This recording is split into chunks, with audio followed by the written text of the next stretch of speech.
मान्छे हामी नेपाली हिमालको काखमा हुर्केका सन्तान सुन्नुहोस् सरचट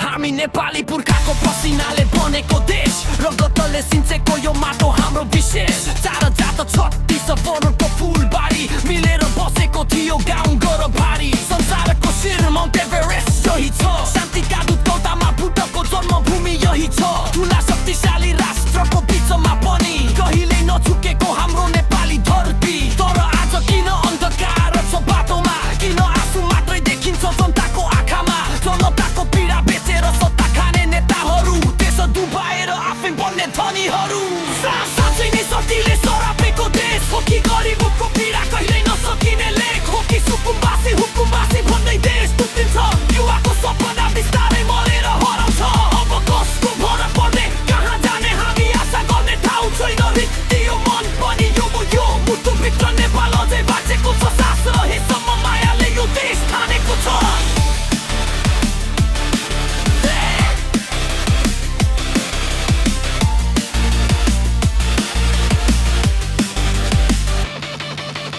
चमेलीको दुःख देखाएर भोट माग्ने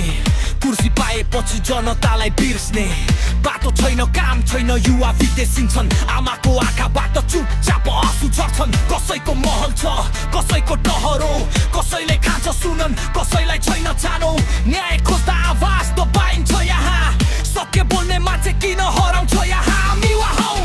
अब सबै बुझिसक्यौ देश बेच्ने खेलहरू धेरै देखिसक्यौ अब उठ्ने बेला हौ प्रश्न गर्ने बेला नयाँ नेपाल कोर्ने सपनाको बेला साँच्चै नै शक्तिले सरापेको देश हो कि गरिबको पीडा कहिल्यै नसकिने लेख हो कि सुकुम्बासी हुकुम्बासी भन्दै देश टुटिन्छ युवाको सपना बिस्तारै मरेर हराउँछ अब कसको भर पर्ने कहाँ जाने हामी आशा गर्ने ठाउँ छैन रित्तियो मन पनि तर यो मुटुभित्र नेपाल अझै बाँचेको छ सास रहेसम्म मायाले यो देश ठानेको छ मेचीदेखि महाकालीसम्म एउटै आवाज यो देश हाम्रो हो होइन कसैको राज हिमाल पहाड तराई एउटै छाती नेपाल आमालाई बचाउने हामी सन्तति शक्तिले सरापेको देश जस्तो लागे पनि यो माटोको माया कहिल्यै मर्दैन नि